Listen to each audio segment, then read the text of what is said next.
وقت دیش کی میڈیا اور کچھ لوگ طالبان کو دیوبند سے اور دیوبند گارڈن سے جوڑ کر دیکھ رہے ہیں۔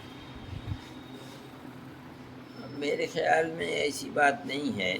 اس کا اصل سبب وہ یہ کہتے ہیں کہ ہمارے امام حضرت شیخ الہند ہے۔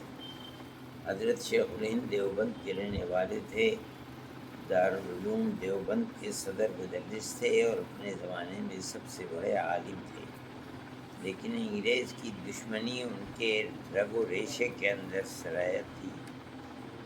پھر انگریز نے ان کو پکڑا اور پکڑ کر ان کو مالٹا کی جیل میں بند کیا اور 4 سال وہ وہاں رہے۔ انہوں نے ہندوستان میں انگریز حکومت کے خلاف سب سے پہلے وہ آدمی ہیں جنہوں نے افغانستان کے اندر آزاد ہند حکومت قائم کی تھی، جس کا صدر مہاراجہ پرتاپ سنگھ کو بنایا تھا اور مولانا برکت اللہ صاحب بھوپالی کو وزیر اعظم، اور ان کے شاگرد حضرت شیخ الہند رحمۃ اللہ علیہ کے شاگرد یہاں کے پڑھے ہوئے مولانا عبید اللہ سندھی رحمۃ اللہ علیہ کو وزیر خارجہ بنایا گیا تھا۔ یہ جو اس وقت طالبان ہیں، یہ حضرت شیخ الہند رحمۃ اللہ علیہ کی تحریک سے جو لوگ جڑے ہوئے تھے آزادی ہند کے لیے اور آزاد قبائل کے اندر کام ہو رہا تھا، یہ ان کی اولاد یا اولاد کی اولاد ہیں۔ اس لیے یہ اپنا امام ان کو بناتے ہیں، یہ کہتے ہیں کہ وہ ہم جس طرح انہوں نے اپنی ساری زندگی ملک کی آزادی کے لیے، یعنی استعمار غیر طاقت کے چنگل میں ملک پھنسا ہوا تھا، آزادی کے لیے کام کیا تھا، اسی طریقے پر ہم بھی ان کے راستے پر چل رہے ہیں۔ بس اتنی بات ہے۔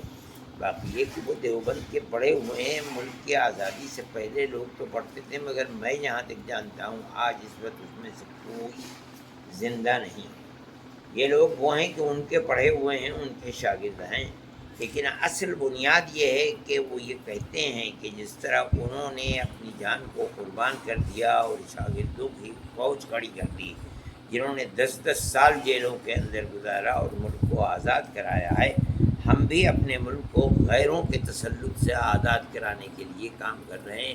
تو گویا کہ جو لائن انہوں نے دی تھی اور اس کے اوپر وہ زندگی بھر کام کرتے رہے، ہم بھی اسی لائن پر چلنے والے ہیں۔ لوگ یہ سمجھتے ہیں کہ یہ لوگ دیوبند کے پڑھے ہوئے ہیں، دیوبند کے پڑھے ہوئے نہیں ہیں۔ ملک کی آزادی کے بعد کہاں تھا؟ اب تو کچھ ویزا چونکہ گورنمنٹ انڈیا کی ان سے جڑی ہوئی تھی اور ان کے ساتھ ان کے تعلقات تھے، وہاں کام بھی کر رہی تھی حکومت ہند۔ اس بنیاد کے اوپر کچھ لڑکوں کو ویزا مل جاتا ہے، لیکن اس زمانے میں تو کسی کو بھی ویزا نہیں ملا ہے۔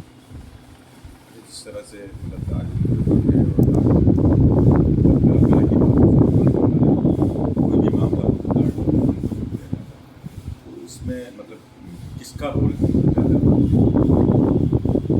میں نہیں جانتا ہوں کون لوگ ہیں، لوگوں کے سامنے ہے لوگ ہیں جو فرقہ پرستی کی ہوا چل رہی ہے۔ یہ کہا جاتا ہے کہ دارالعلوم دیوبند دہشت گردی کا اڈا ہے، لیکن ہماری تو تعلیمات کھلی ہوئی ہیں، 24 گھنٹے دروازے کھلے رہتے ہیں۔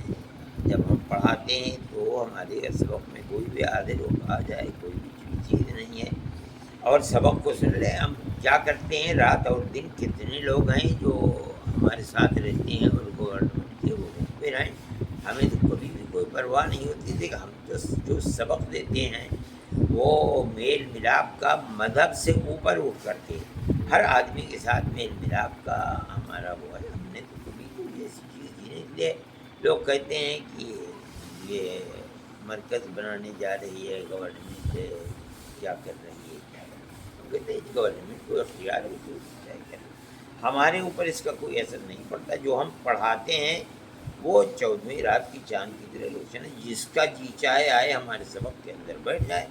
ہم تو پیار و محبتی کی ترقیم کرتے ہیں، اور اسلام دنیا میں جو جنگل کی آگ کی طرح پھیلا ہے وہ کوئی دشمنی سے تھوڑی پھیلا ہے، وہ تو پیار و محبتی کے ساتھ پھیلا، دنیا کے ہر قوم نے اس کو قبول کیا ہے۔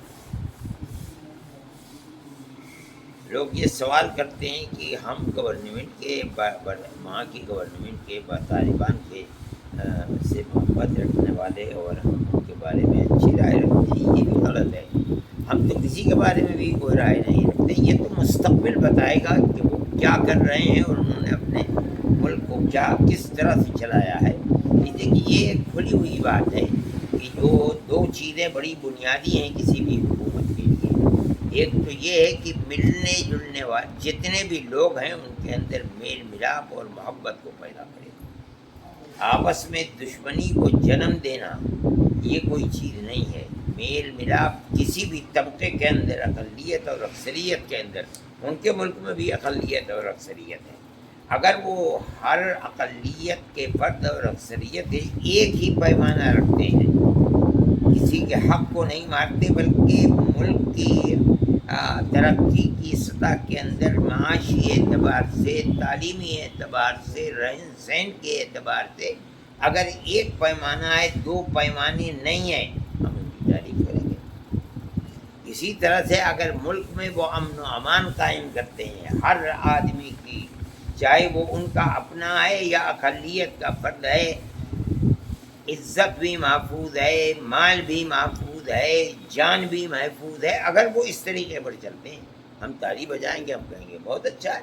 اور اگر اس طریقے پر نہیں چلتے تو دنیا ان کی مخالف ہوگی، ہم بھی اسی رائن کے اندر کھڑے ہوئے ہوں گے. اچھا حضرت، ایک سوال اور ہے کہ دارالعلوم سے پوری دنیا میں لوگ پڑھ کر گئے ہیں. دنیا میں سوچ کو مطلب کہنے کا ہے طالبان سے ہی جوڑنا دیوبند کو یا اور کسی نہیں، دنیا میں جو لوگ گئے ہیں پڑھ کر کے وہ اپنا کام کر رہے ہیں. کہ جس ملک کے اندر بھی بیٹھے ہوئے ہیں اس ملک کے اندر اپنا کام کر رہے ہیں، یعنی اپنے دین کا کام کر رہے ہیں. طالبان تنہا وہ لوگ ہیں کہ جو ملک کے اندر یہ کہتے ہیں کہ ہم جہاد آزادی وطن کر رہے ہیں، جس طرح ہمارے ملک کے اندر جہاد آزادی وطن ہوا ہے. یہ قوم ایسی ہے کہ وہ کسی غیر کے تسلط کو اس نے کبھی قبول کیا ہی نہیں، آج بھی وہ قبول نہیں کر رہے ہیں.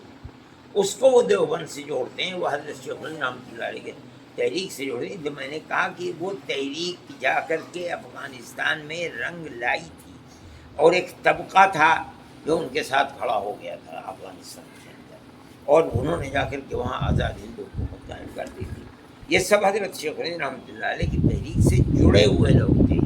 اب حضرت شیخ الہند رحمۃ اللہ علیہ کے اسی لیے جب حضرت شیخ الہند رحمۃ اللہ علیہ کے انتقال کے اوپر جو وہاں ان لوگوں نے تعزیت کا جلسہ کیا تھا، اس کے اندر افغانستان کے بالکل بالا تر اونچے سے اونچا آدمی موجود تھا.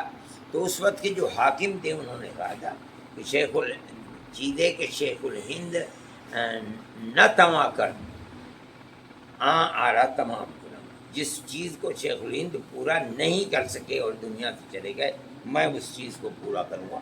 آج اس کا پھل دیکھنے کو آ رہا ہے. وہ قوم کھڑی ہو گئی، لیکن وہاں اقلیت اور اکثریت ہے. اس لیے کہ یہ جو لوگ طالبان جن کو کہا جاتا ہے یہ سب پشتو بولنے والے ہیں، جو جنوبی افغانستان کے ہیں. شمالی افغانستان جو اوپر ہے اور روس کی ریاستوں سے ملتا ہے، تاجکستان اور اس کے درمیان میں تو صرف ایک دریا ہے، ادھر تاجکستان ہے ادھر افغانستان ہے. یہاں کے لوگ فارسی بولنے والے ہیں. ہمارا ماننا یہ ہے کہ حکومت کامیاب جب ہے جب ان دونوں کے درمیان میں ایک پیمانہ ہو، دو پیمانے نہ ہو. جب یہ صورت ہوگی تو ہم کہیں گے کہ حکومت کامیاب ہے. اور اگر یہ نہیں ہوتی ہے تو ہم سمجھتے ہیں جس سے دنیا کی حکومتوں کے اندر اکثریت اقلیت کے حقوق کو مارتی ہے، یہ بھی مار رہے ہیں اور کہتے ہیں کہ اسلامی انقلاب ہے. یہ اسلامی انقلاب نہیں ہوتا. اچھا، ہم حضرت یہ بھی دیکھ رہے ہیں کہ ہندوستان کی میڈیا ہے جو اصل چیز ہے جو قرار ہوا ہے طالبان سے امریکہ کا، اس طالبان پہ ہندوستان کی گورنمنٹ نے سائن بھی کیا، اس چیز کو نہیں بتا رہی ہیں. ہم نہیں جانتے ہیں کہ کیا ہوا ہے اور کیا سائن کیے ہیں. ہم اس کے اندر کچھ بول بھی نہیں. یہ سیاسی معاملات ہیں، انہوں نے کیا کیا ہے کیا نہیں کیا ہے ہم اس چیز کو دیکھ ہی نہیں رہے. ہم تو یہ دیکھ رہے ہیں کہ جو کام ہوا ہے آیا وہ صحیح طریقے پر اپنے یعنی کام کو کرتا ہے یا نہیں کرتا ہے. ہم نے ہمارے نزدیک اس کی بنیادیں دو ہیں. میں نے کہا کہ ایک تو امن و امان ہر سطح کے اوپر، عزت و آبرو اور مال و دولت ہر چیز کا محفوظ رکھنا. دوسرے یہ کہ ہر ایک کے لیے دو پیمانے نہیں ایک پیمانہ ہونا، تب حکومت چلے گی. اور اگر نہیں چلے گی تو اسی کے اندر سے دوسرا طبقہ کھڑا ہوگا جو جڑ اکھاڑنے لگے.